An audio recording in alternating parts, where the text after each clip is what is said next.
But for a tech company, I think he's specifically really dealing with the tech field. You have a lot of people, and that's who he's talking about when he says the laptop class. Notice when he's saying he's really talking about tech people that just program, that's just home, that just do things on their own schedule. Their job from anywhere. He's like, well, we're not getting the most productivity out of them, and they believe it's their right at this point to work from home. So it's not a matter of is it an option? It's getting to the point from his perspective that people now see this as a right. So who's going to win? Look, everyone won't be wealthy, but everyone can be basically wealthy. And it's Wealth Wednesdays. Uncle Joe is here. You can follow him at Joseph Lorick. And of course, man, a lot of folks are trying to get that money. A lot of folks need to get that money. Uncle Joe, can you help us with some tips? Well, you know what? I can help as much as I can help. See, I know what to put responsibilities. I know which ones to put on me and which ones not to take. Right. Because y'all not going to call me when the money don't come through. Because y'all not going to call me when the money do come through either. Ooh, we may call you to invest though, Uncle Joe. Hey, you know what? Hey, if it's the right deal, my ears are always open, okay? Joseph Lorick is also an investor too, you know? Okay, Mom already, she already said last time you were here. Yeah. Oh, Mama knows. Yeah, Mama knows.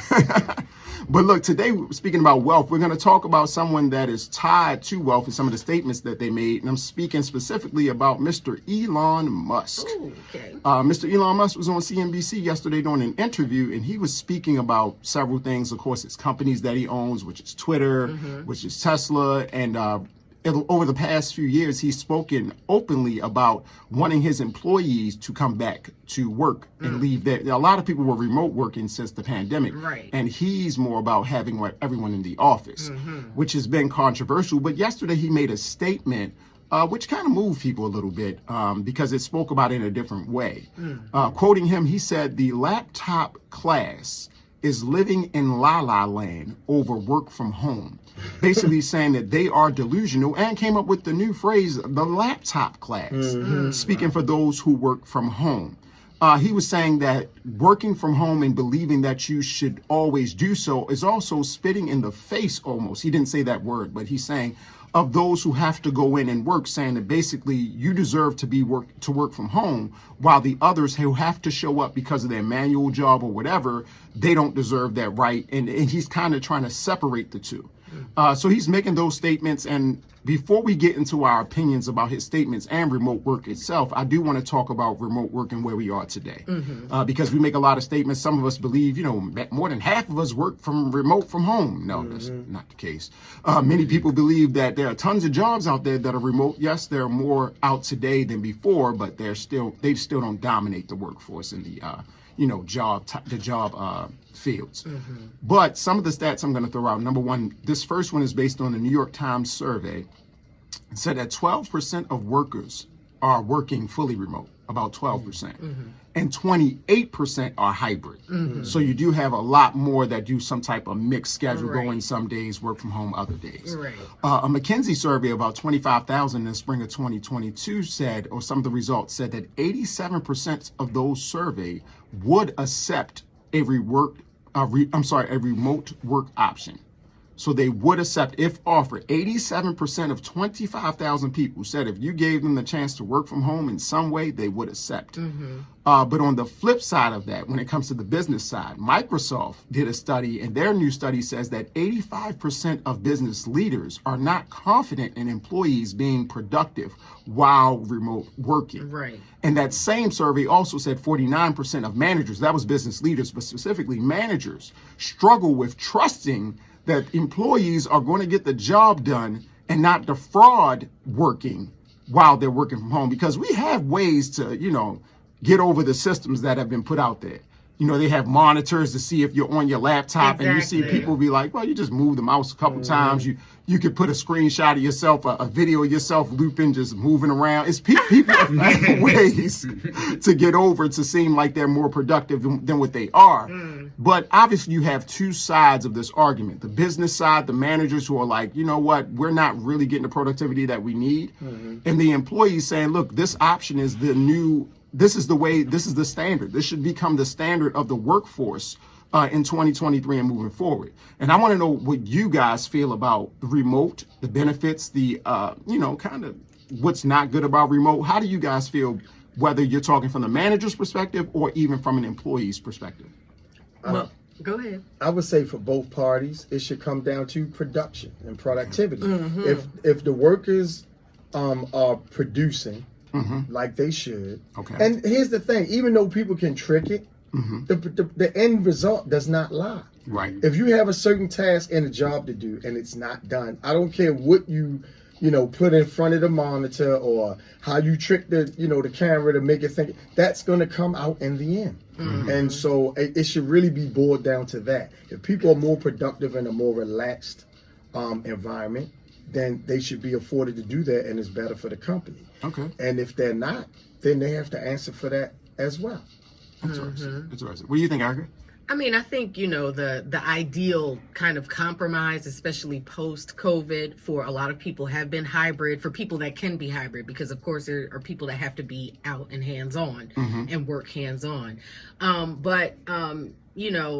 Again, there's nothing like the face-to-face. So I'm not down with the remote completely because there are just certain things that just seem to work better and get done better when we can have those face-to-face meetings still, when we can still have days that we're all in the same space, in the office space, in this productive space together. Yeah. So I still think that it's important to have those in-work days and in on the field days along with the hybrid days. I understand the concerns that managers have also about people not being productive while they're at home. So with that hybrid compromise, again, it goes back to what Larry said, is about productivity. Like, if you're going to agree to a hybrid schedule, then be true to the hybrid schedule. Work while you're in the office and work while you're at home when you're supposed to work. And then have your off time when you're supposed to have your off time. But if you're trying to cheat the system and work while you're at work, and then when you're supposed to be working at home, you're not productive, then these are the problems that we have. Absolutely. You know what I mean? So in order for everything to operate smoothly, you have to respect the system. So yeah, if you're supposed to be working at home, then do your work. Take your breaks when you need to. You're already in a setting where you're more relaxed. So you can break the way you need to and work as comfortable as you need to, work as comfortably as you need to. So still do the work. Right. And people do that at the office anyway. Yeah, that's true. That's true. But that's actually what I want to ask about is office space, because we see now a lot of companies either lease or own their buildings, but there's nobody in there. Right. So from a management position, how are they handling that issue if people are working at home? Well, I'll say this from the ownership side, and that's what we're saying in Baltimore. You spoke about this when I was talking about the real estate in Baltimore, where you're saying office space, people are downsizing, so some of those office spaces are becoming available. They're not being leased as much because they don't need people in the building as much as they did before. So it does cut down on them for operation expenses and cost. But in some ways, they have to do a measure. They have to measure and say, okay, for what we're going to reduce when it comes to the expense of office space, how much productivity are we getting? Are we still producing the same quality of service or product that we're trying to put out there to customers or businesses? So it's an evaluation, but we are seeing overall that as companies downsize, more office space is becoming available, which also affects the real estate business. So this entire thing, when we talk about working remote, it affects us on so many levels. It's not just about, okay, there are a lot of jobs out there that are offering remote work. It's not just about, employers are giving the people the option. It's also transforming our landscape when it comes to real estate, buildings, and even when it comes down to how we spend our money. When you don't go to work, oftentimes you're not spending as much money on gas. You oftentimes can cook your lunch more often than going out to eat. So that happens, but that also affects the market of fast food market and restaurant markets who are used to employees coming to a place and, using their businesses to basically make money. Restaurants don't usually have high margins, so they can't handle losing 5% of the workforce to remote work where they're not bringing in as much as before. But this is an important conversation because we have to look at the direction that things are going in and then adjust. Because obviously there are new opportunities that are created also because of work from home. Right.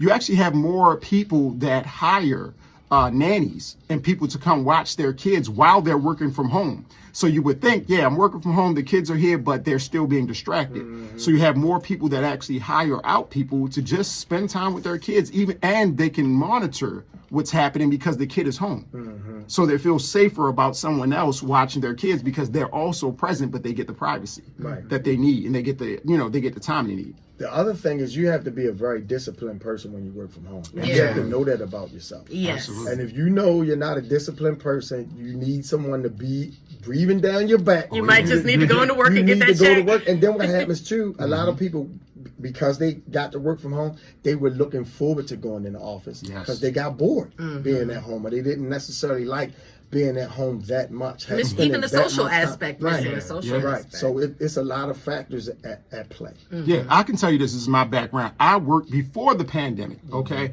Because I haven't been working in a regular workforce for 6 years, but I was working remotely before the pandemic when I was working for the bank.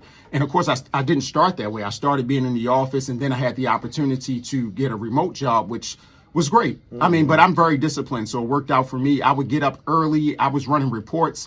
I was an analyst, so I would get up early, 5, 6 in the morning, and start running my reports that were due at 9, 10 o'clock instead of waking up and starting my work at 7, 8 o'clock. Right. And then the rest of my day would be kind of flexible because I got my work done early. I was more productive because I got the work out of the daily work out of the way early so that I can do ad hoc throughout the day. So my productivity was high, but what it did cost me is the office politics. Okay, because when it came down to this person wants to get a promotion versus you, well, you're not in the office, so you're not building the relationships. They know you, but they don't know you. You haven't had enough conversation. So there's a price to pay also for remote working.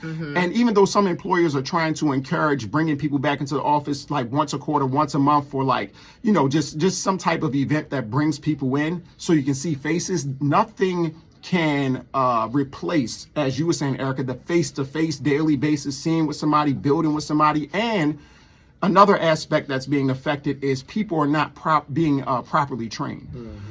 When you're in the office, and this is why some of them are saying new employees shouldn't have this option, when you're still learning, you sometimes need that person right there with you to help show you the little nuances of your job and what you're doing. If you don't have that and you work remote, then you kind of grow more slowly and you make more mistakes because you weren't able to see the person a couple desks from you, the person in the building. You weren't able to get up and just walk to them. You had to try to call online, and it doesn't translate the same.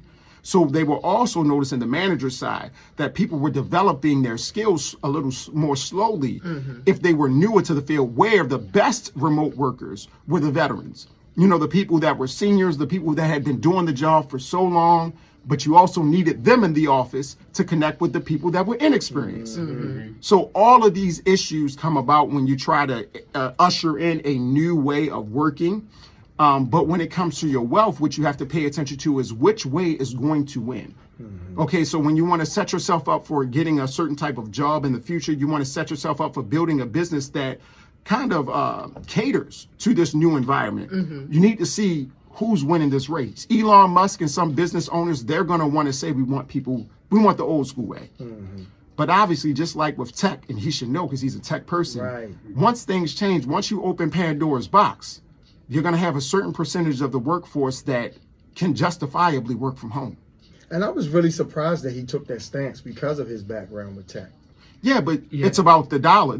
Well, he also knows this, and this is what he noticed, especially with Twitter. He said when he came into Twitter, you had a lot of people being paid to be lazy. You had a lot of people that were really not being that productive, but because they had tech backgrounds and stuff, then they had a job that they shouldn't have had. So he noticed that the culture at Twitter was very, as he would put, lazy. It was very lackadaisic. And he comes in and he's like, well, I just spent some billions, some B's on this. Y'all gonna go ahead and be productive. We gonna make sure to get this operation right. So Twitter to him isn't right for work from home because they have a culture of not being, according to him, of not being productive. So I think it's a case-by-case basis.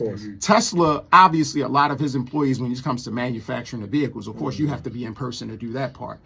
Sales, you don't have to be there in person as much. But for a tech company, and I think he's specifically really dealing with the tech field, you have a lot of people, and that's who he's talking about when he says the laptop class. Notice when he's saying he's really talking about tech people.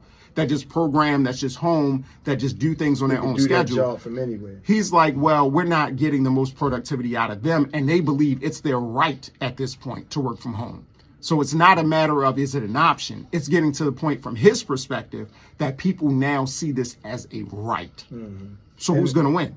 Well, generally the owner, because then you can say, you do have the right to work from home, just not for me. Yeah, yeah, So yeah. see you. Yeah, and but in the tech world, this is where it's a little different. That's true, but the talent is limited. Right. So it's like you let that programmer go and you replace them, and you got to get 5 programmers to do what that one programmer did because they were that skilled. The ones that are saying that know that they're that valuable. Right. You know, they know how much they can do, and they know they can't be easily replaced. So you got this gridlock, this fight, and I said it again: whoever comes out on the other side of this fight, not just with Elon Musk and Twitter, but overall, we're going to see the economy adjust to the winner. So again, we're going to see more job creation and making sure that you can cater for the at-home worker if that continues to grow. If it goes back to the office, then we'll see the reemergence of food carts, of restaurants, of the businesses that thrive around workspaces, of real estate, big buildings being filled up with people. That side will have a reemergence when it comes to wealth and investing. So again, even though this is a conversation about Elon Musk and things that are said, I'm always looking at things from an investment standpoint.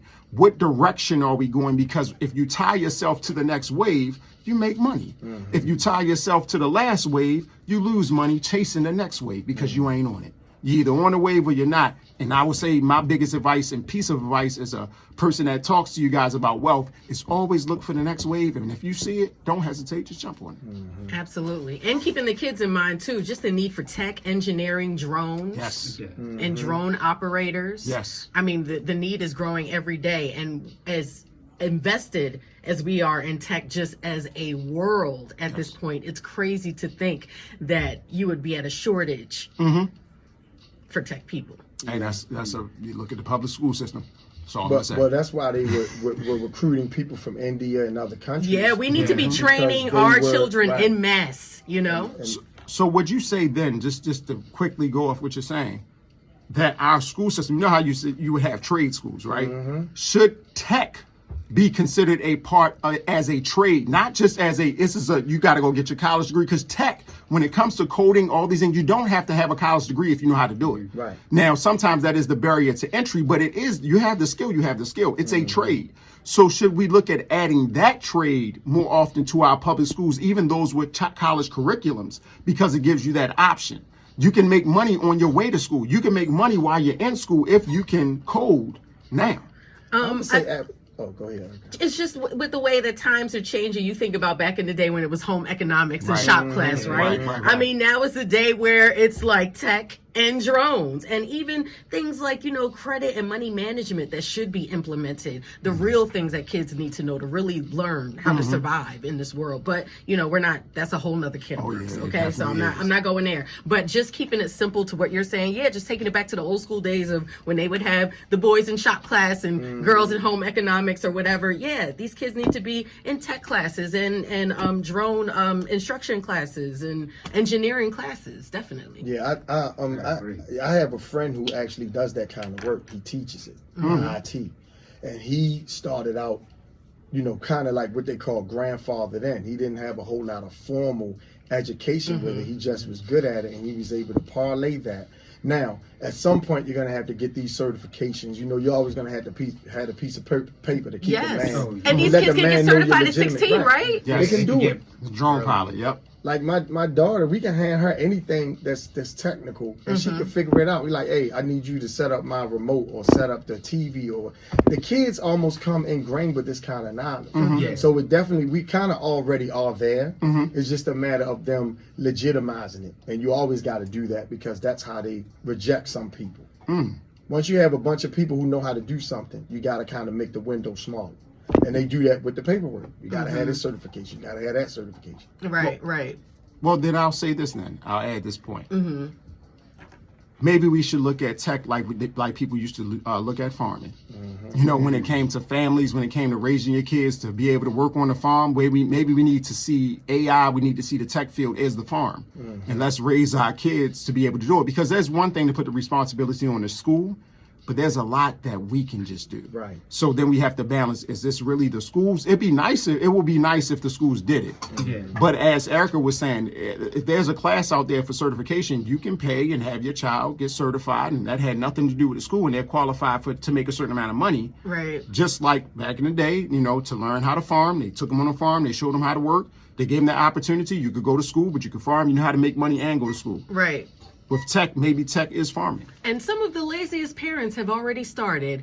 Many of these kids sit around with a tablet or a phone in their hand most of the time. You remember when MySpace was big and we all learned how to code because we wanted to be on MySpace. True. Everybody was coding. And it's the same thing with these kids. Like if you want to be on whatever apps that you want to be on, it's certain things that you have to know how to do. So they're already technically inclined already. And most of the time, that you try to put these parental provisions on, and they know how to Bypass it circles around anyway. that stuff. Yeah. You know, they give them laptops. I remember when we did the distance learning. Yeah. Right. The kids got so proficient with the laptops that they had, they were coming in from other schools, just interrupting the lesson, you know, cussing out the teacher, talking about different students, and then leaving. And the teacher like, well, this person didn't even go to the school. How did they get on this? So it's like they always figure it out, and they move faster than the adults, generally speaking. Absolutely. Wealthy Wednesday. Welcome to the tech version. Yes, man. Listen, these kids are already smarter than we think. We just have to, it's all about nurturing, right? And helping molding it. Right. So, and honing it in a direction that's going to be That's useful positive and useful, helpful for right. them. Because these certifications that you're talking about, it's going to be needed as a way of life to get around. Like we used to say, hey, well, you got to have a trade, know how to cut hair, know how to do this, blah, blah. So you always have that trade in your back. It's the same thing. These certifications, these kids are going to have in their back pockets in a few years.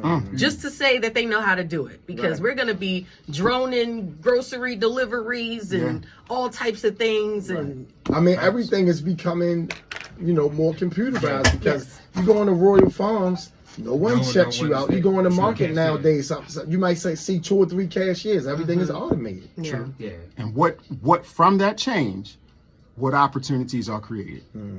That's where I'm at. From that change, Right. what don't we do today that needs to be done to make all of that more convenient? And that's the wave that you have to be on. That's in the terms of wave. investment. It's because that goes into, how the recent argument where I won't say her name, Ebony, I think, talking about the bus owner versus the bus driver and all that. Right. Well, I'm not going to say her part of the argument, but I am going to say that is a way to become an owner by creating. It doesn't make you better than a bus driver, but at the same time, know that there are new opportunities to own in ways that you didn't before. That doesn't change your value as a person. That doesn't make you more eligible. But oftentimes we're on the back end of that, and I'm trying to say let's be on the front end of that. Get in front of the creative opportunities so that we can make more opportunities for us. Okay, way to button it up, Uncle Yes. Joe. We Man got with a a vision. bit He's a long-winded. visionary. We got a bit long-winded there, but of course, man, when Uncle Joe comes with the interesting topics, sometimes we get carried away. But if you want to continue the conversation with him, you can follow him at Joseph Lorick. That's at JosepHLorick. Follow him and support each and every Wealth Wednesday, 9:20, right here on Good Morning Baltimore. Appreciate you, sir. Thank you. As Appreciate always, y'all. brother. Thank you. Thank yes, you. indeed. More on the way. It's Good Morning Baltimore.